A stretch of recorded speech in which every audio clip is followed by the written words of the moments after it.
40% diet ఛార్జీలు పేద పిల్లల హాస్టల్లో చదువుకునే వారికి డైట్ ఛార్జీలు పెంచిన కార్యక్రమం కానీ,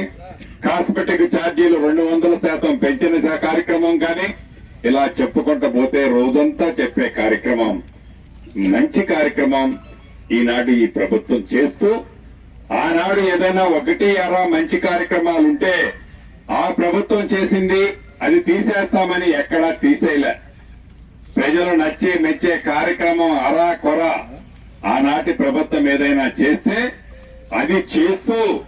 ధనిక తెలంగాణ రాష్ట్రాన్ని 8,19,000 కోట్లు అప్పు చేసిన అప్పు మిత్తి కడుతూ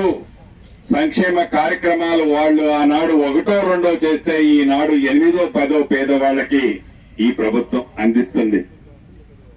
ఇన్ని మంచి కార్యక్రమాలు చేశాం కాబట్టే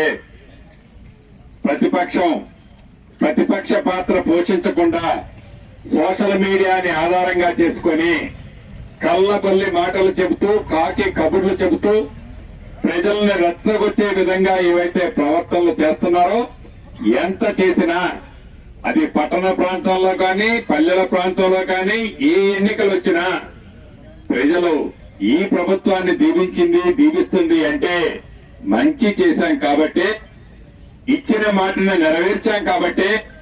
రాష్ట్ర ప్రజలు ఈనాడు ఈ ప్రభుత్వాన్ని మనస్ఫూర్తిగా దీవిస్తున్నారు, ఆశీర్వదిస్తున్నారు. అది జీర్ణించుకోలేక గుంట నక్కల్లా ఆరోపణలు చేస్తూ,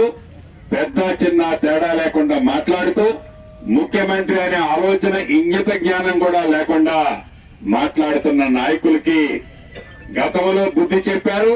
మళ్లీ భవిష్యత్తులో కూడా బుద్ధి చెప్తారు. వారు కనే కలలు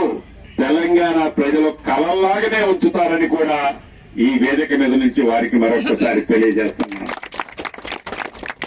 ఒంటి నిండా విషయం నింపుకొని కపట నాటకం ప్రదర్శిస్తూ ఆనాడు 10 సంవత్సరాలు పరిపాలించినప్పుడు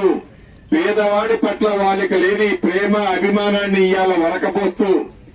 రైతులకి చేతులకి సంఖ్యలు వేసి ఇదే ఖమ్మంలో నడి రోడ్డు మీద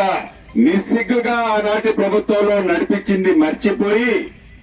ఈ ప్రభుత్వం రైతులను ఏదో మోసం చేస్తుందని కళ్ళబల్లి మాటలు చెప్పటం సిగ్గుచేటు, వారి అవివేకానికి నిదర్శనమని ఈ వేదిక ద్వారా మరొక్కసారి చెప్తూ, ఇది రైతుల పక్షపాత ప్రభుత్వం, ఇది పేదవాడి పక్షపాత ప్రభుత్వం, ఇది ఆడబిడ్డలకు అండగా ఉండే ప్రభుత్వం, నిరుద్యోగులకు చేయూతనిచ్చే ప్రభుత్వం. ఈ ప్రభుత్వాన్ని ఎన్ని కుట్రాలు కుతంత్రాలు ప్రతిపక్షాలు అని జబ్బలు తరుచుకునే నాయకులు ఎన్ని కలల కన్నా ఈ ప్రభుత్వాన్ని ప్రజల దీవెనలున్నంత వరకు ముఖ్యమంత్రి గారు చెప్పిన విధంగా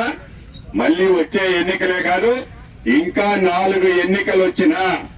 ఈ ప్రభుత్వాన్ని తెలంగాణ ప్రజలు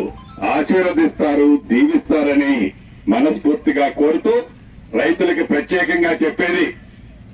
ఇది మీకు అండగా ఉండే ప్రభుత్వం.